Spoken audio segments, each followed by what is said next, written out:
Rubén y Gaspar, escritores con oficio. Los andamios literarios en la Biblia de Gaspar. Estamos aquí esta tarde para conversar sobre un libro, sobre una novela específicamente, la Biblia de Gaspar, de nuestro querido Rubén Moreno Valenzuela.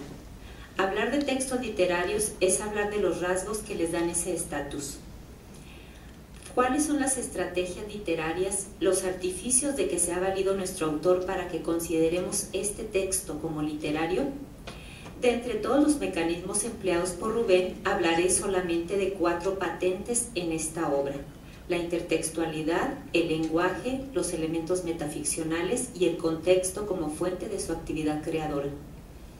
En la Biblia de Gaspar hay una amplia intertextualidad, que en su sentido amplio es el conjunto de relaciones que acercan este texto a otros de variada procedencia. Una referencia explícita es la que aparece desde la primera página del capítulo 1, titulado Génesis, que nos lleva de inmediato al Génesis de la Biblia. Literalmente se nombran personajes como Adán, Eva, Abel, Caín, Abraham, Lot y Jacob, así como Moisés.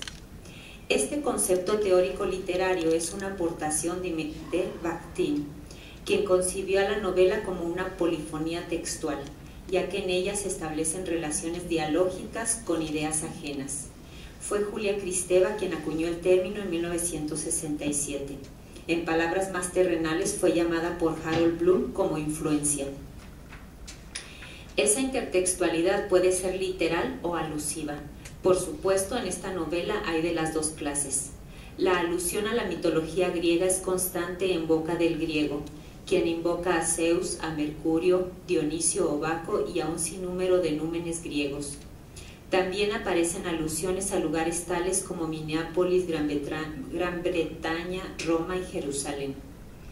Gerard Genette formula la intertextualidad como la inclusión de un texto individual en algo más extenso, pues se trata de una relación de copresencia entre 2 o más textos, es decir, eidética y frecuentemente, como la presencia efectiva de un texto en otro. Su forma más explícita y literal es la cita, con comillas, con o sin referencia precisa, y la alusión, es decir, un enunciado cuya plena comprensión supone la percepción de su relación con otro enunciado. Así, en la novela de Rubén están presentes otros textos, otros sistemas de pensamiento, otras concepciones de la vida distintas a la nuestra, que el autor aprovecha para darle no solo cuerpo a su obra, sino una mayor complejidad. El lenguaje. La forma de decir es determinante para que una obra adquiera el carácter literario. En la retórica, después de la inventio y la dispositio, está este tercer nivel, la elocutio, cuyas cualidades son 3: la corrección gramatical, el grado de comprensibilidad, es decir, la claridad, y el ornatus, que tiene por objeto embellecer el discurso con el uso de figuras literarias. Se trata del principal constituyente del ornatus, pues en torno a él giran todos los elementos del estilo. Consta de 2 formantes básicos, la elección de palabras y su combinación. En el caso de nuestro autor, muy variadas son las marcas de su estilo. Entre ellas encontramos los siguientes ejemplos. Y para Sansón, Dios era su cabello.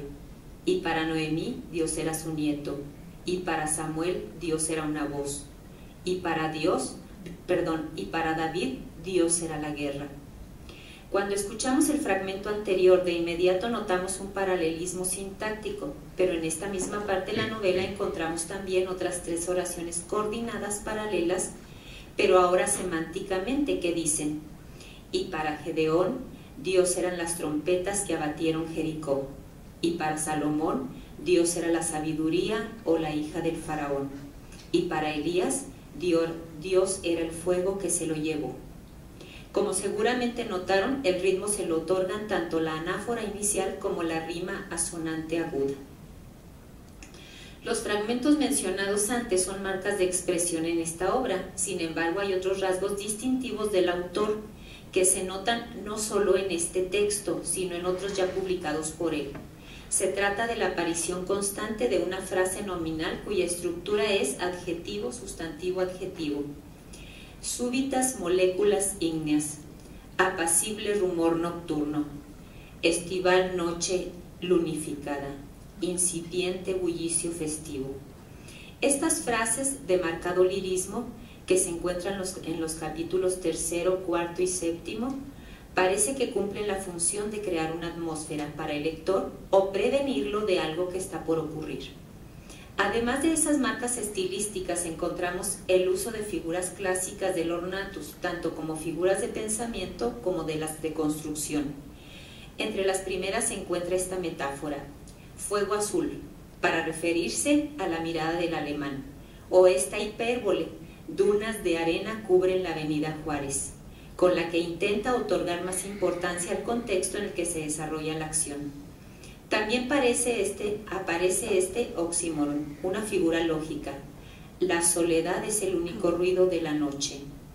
Dado que los dos términos usados son opuestos y su sentido literal es absurdo, se genera un tercer concepto que obliga al lector a comprender el sentido que se sugiere. Una figura más: las luces de los letreros insisten. Con esta prosopopeya se caracteriza una realidad no humana, pues le concede a los letreros atributos propios de la persona, la posibilidad de insistir. Por supuesto que ustedes encontrarán un sinfín de figuras en esta novela de Rubén, solo es cuestión de empezar la lectura. Los elementos metaficcionales. El mismo título de esta novela, La Biblia de Gaspar, nos recuerda que estamos ante una obra de ficción y plantea el problema de la relación entre esta y la realidad. La frontera realidad-ficción y el pacto de la lectura se ven quebrantados en esta obra. Como en Niebla de Unamuno y como en el Periquillo Sarmiento de Fernández de Lizardi, en la Biblia de Gaspar aparece el acto de la escritura. Es un mecanismo mediante el cual estamos conscientes de que escribir no es contar, es decir que se cuenta. Es una construcción en abismo. En otras palabras, se construye un texto dentro de otro texto. Dentro de la historia escrita por Moreno Valenzuela, escribe otro autor, Gaspar, y ambos textos se encuentran trenzados en las 82 páginas que integran este libro. De hecho, la escritura del alemán contiene literalmente la historia de la novela, pues empezamos y terminamos leyendo lo escrito por él. La Biblia de Gaspar está compuesta de 8 libros, titulados y divididos en capítulos y versículos. Entre los principales métodos metaficcionales se encuentran tanto los elementos centrados en la obra como producto, a la que ya hicimos mención, como los elementos centrados en el lector. Respecto a este, el relativo al lector, en la página 81 dice: sobre el buró, un cuaderno abierto resplandece. Genovés lo recoge y lee en silencio. Premonición, capítulo 1. Y aquellos hombres, vosotros, entrarán a mi aposento y hallarán este cuaderno y leerán estas palabras. Tanto el lector explícito, Genovés, como los lectores implícitos, nosotros, realizamos el mismo acto. La construcción es abismal. Nosotros leemos que Genovés lee. Otro procedimiento metaficcional presente en la obra de Rubén es la inclusión de un género en otro.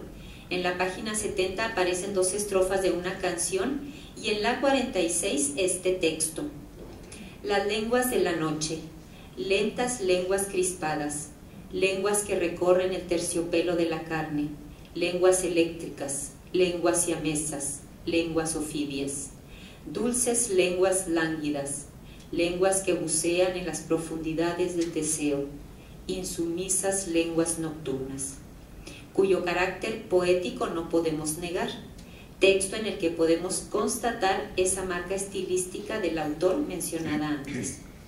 La mezcla de géneros en esta obra, una canción y un poema dentro de la novela, un libro tejido en otro y un capítulo titulado Canción de cuna, son ingredientes que alertan al lector sobre el acto creativo, para que se dé cuenta de las relaciones de esta obra con creaciones anteriores, lo que facilita su comparación y ayuda a entender las ideas tanto de otros autores como las del nuestro.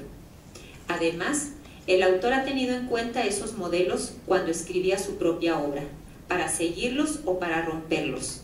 En eso radica la libertad creadora. Aquí encontramos las características de varios géneros, lo cual rompe con los preceptos establecidos. El contexto como fuente. Quizá uno de los elementos que más debemos apreciar en esta obra que aquí comentamos sea su relación clara con el contexto.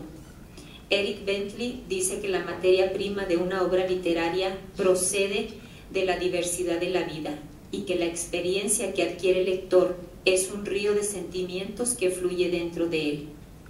¿Todavía tienen en su memoria el clima del pasado domingo? La tolvanera ocasionó que los automóviles encendieran los faros de sus vehículos. No me estoy refiriendo al terregal de ese día. Es una cita textual de las condiciones atmosféricas que enmarcan la historia contada. La tolvanera había cedido a un ligero viento, frío y arenoso. No solamente vemos cuestiones climáticas en este texto, sino que también se nos ofrecen las descripciones tan conocidas por nuestros ojos. Lomas desérticas del área poniente de Juárez, aridez, gris y ocre. Un lado del canal, por la Mejía, cruzando la Mariscal. Luminoso ambiente de la avenida Juárez.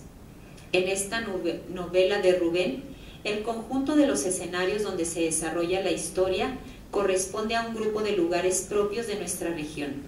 La cervecería El Arbolito, El Paraíso, el Lux, el Virginias, entre las discotecas, bares, licorerías, tiendas de curiosidades, consultorios de dentistas y prostíbulos.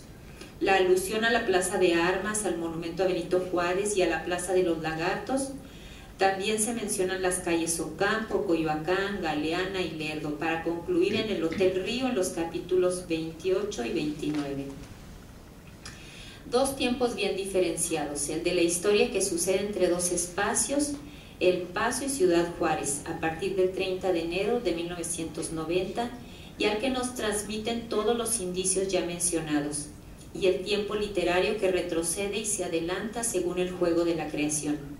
Como cuando nos enteramos que el pastor de la St. Paul Lutheran Church anda en busca del desaparecido Caspar Edelweiss, alemán nacionalizado estadounidense de 42 años, catedrático de teología de la Universidad de San Pablo en Minneapolis, quien desapareció el 22 de abril de 1986.